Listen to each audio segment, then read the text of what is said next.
When someone comes to write or create something, usually there is a purpose or a reason that they are doing so.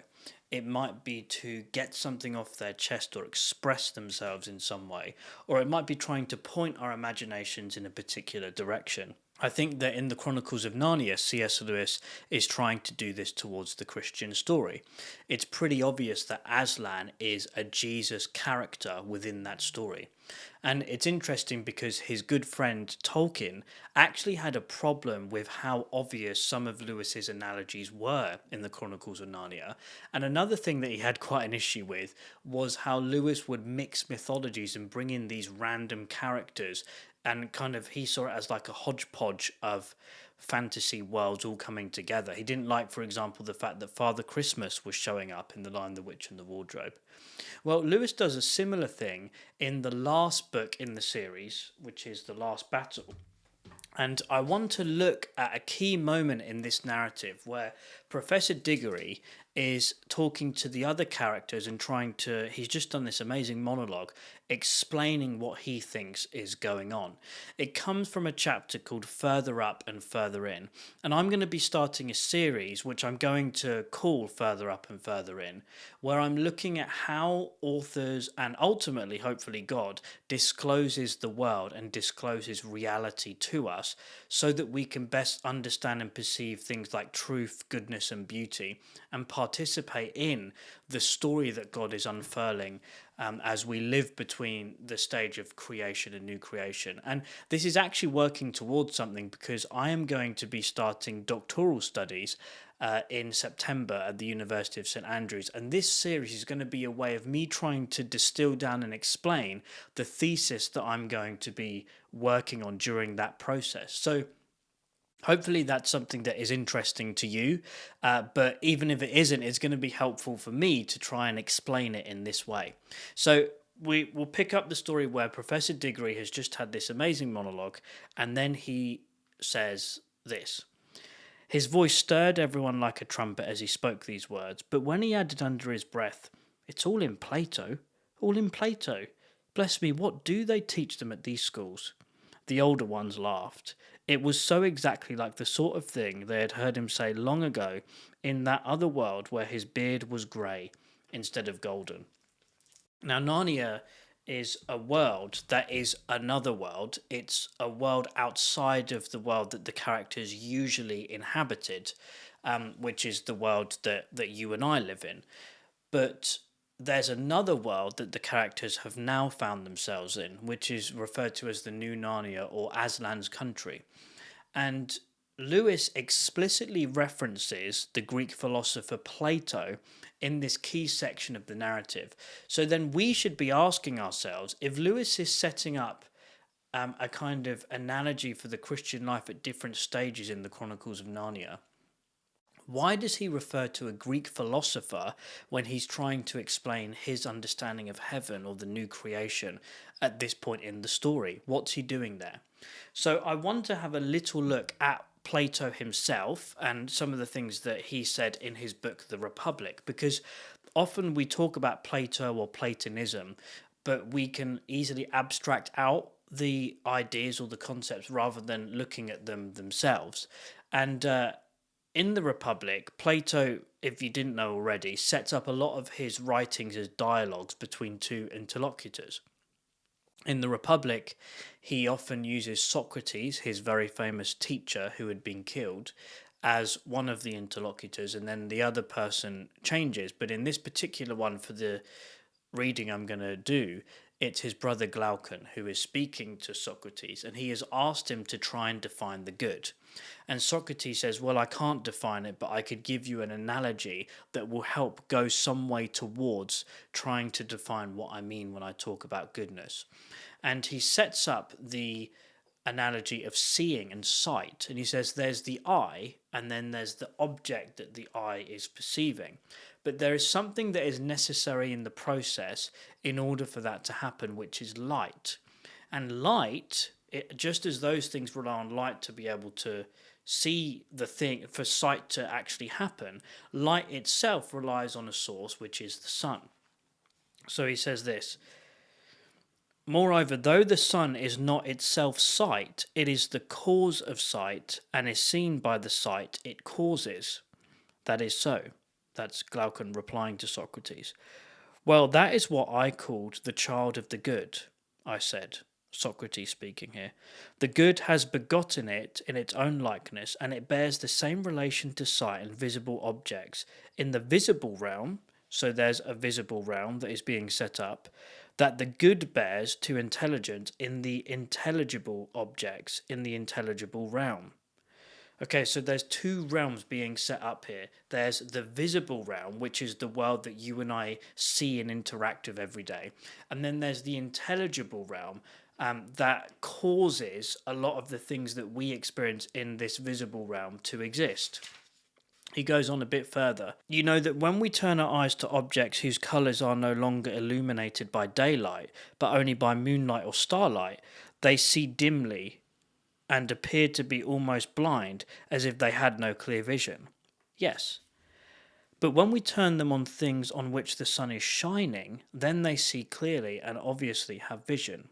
Certainly. Apply the analogy to the mind. When the mind's eye is fixed on objects illuminated by truth and reality, it understands and knows them, and its possession of intelligence is evident. But when it is fixed on the twilight world of change and decay, it can only form opinions. Its vision is confused and its opinions shifting, and it seems to lack intelligence. That is true. Then what gives the objects of knowledge their truth, and the knower's mind the power of knowing, is the form of the good. It is the cause of knowledge and truth, and you will be right to think of it as being itself known, and yet as being something other than, or even more splendid than, knowledge and truth, splendid as they are. The big point that Plato, through Socrates, is trying to get across here through his analogy of the sun, is that there is a cause to the things that we experience in the visible realm.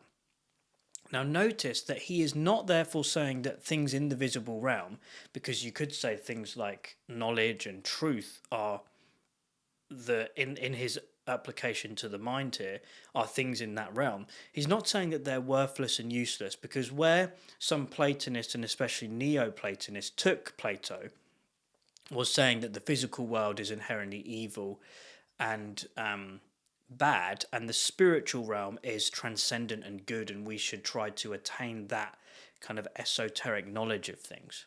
It's very Gnostic in that way as well, which I made videos on before. But Plato here is saying that this world is more like a shadow of the true or real reality found in the intelligible realm.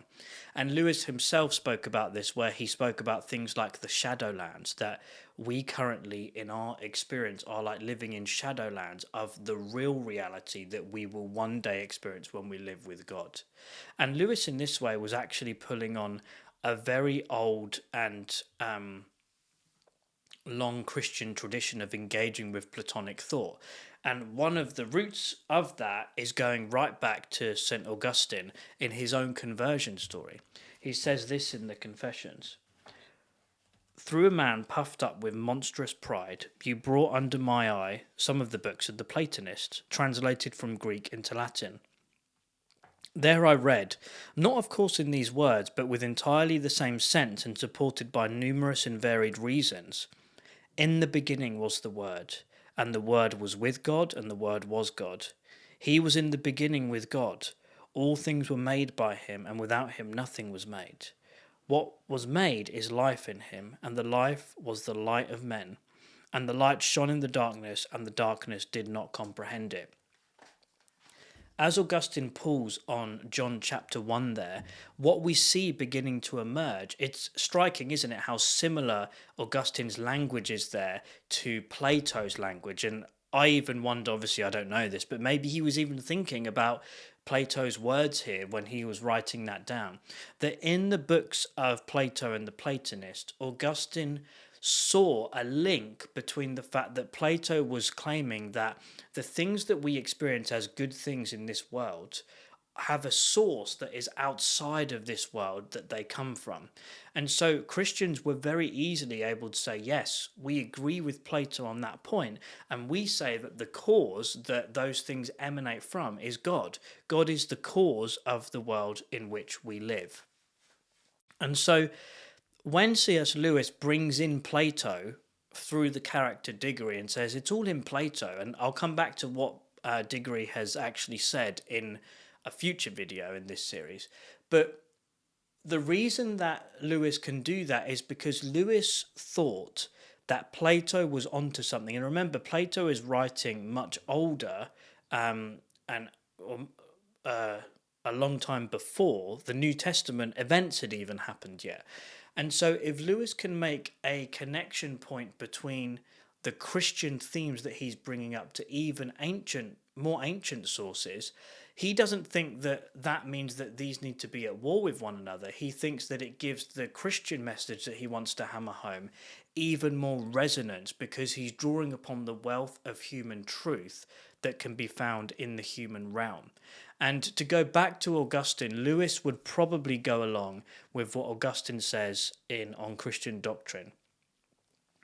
But let every good and true Christian understand that wherever truth may be found, it belongs to his master.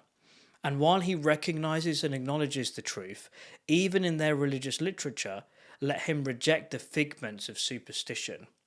And so, wherever truth may be found, the kind of shorthand phrase that you hear get thrown around in relation to this quote by Augustine is all truth is God's truth. So if God is the maker, he is the logos in which all reality and all truth participates, he is the word, then truth can be found throughout that created order. But Augustine, of course, does give us a caution where he says we do need to reject what he calls the figments of superstition, because we live in a fallen world at the same time. But the original state, we can't forget Genesis 1 and 2 and just go straight to Genesis 3 of the world is bad. It was made originally good. And that goodness remains, that truth remains in the world. And through Jesus, what he did is he reversed the order, which meant that if you touch anything unclean, you become defiled. Jesus reached out and touched the unclean and made it clean. And he calls us to humbly and carefully go and do the same. And so what Lewis does throughout his works is he tries to do that with the themes of philosophy and mythology. He tries to baptize them, to bring them under the lordship of Jesus, to remove the things that are not from God, so that the goodness and the truth that is inherent in them can be found. For example, in his book, The Abolition of Man, which is a purely philosophical book, he's not trying to make a Christian apologetic argument through that book. He talks about the universal principle of objective reality or objective morality, which he uses the term the Tao to refer to that to. And the reason he uses a Chinese philosophical term is because he wants to show that this principle of objective reality, morality or objective truth exists because it can be attested to throughout the human experience, across different human cultures and throughout human history. And he knew that if you can understand that, then suddenly when you come to see the gospel, you realize how all of that truth got embodied in a human being who claimed to be the way, the truth, and the life.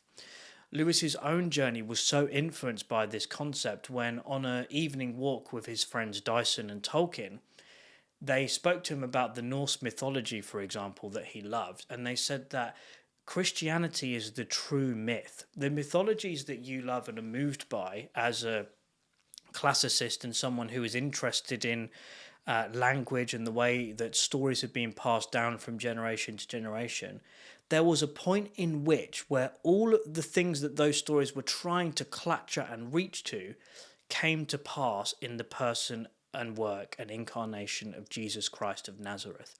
He is the myth made fact. He is the true myth, where history and mythology came together and, in Tolkien's language, met and fused in the person of Jesus. So, why is this an important topic to understand? Well, it's because for C.S. Lewis, things like fantasy and art, literature and beauty participate in a reality which is greater than themselves. They point towards something that is beyond them. And as a Christian, Lewis would ultimately say they point to God.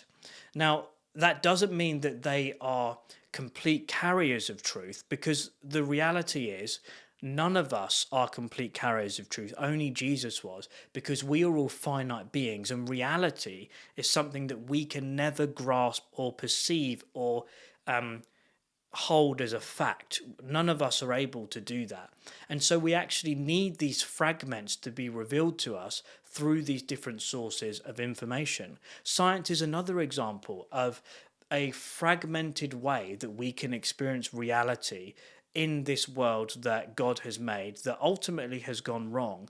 But Jesus, and now through his followers, Jesus is doing something about to bring the kingdom here on earth as in heaven, as we await the day when he returns and fully does that.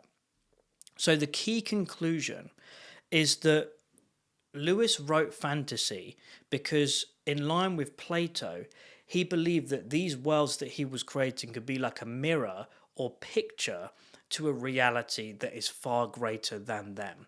And because we are these finite beings, we can only ever interact with reality in finite ways.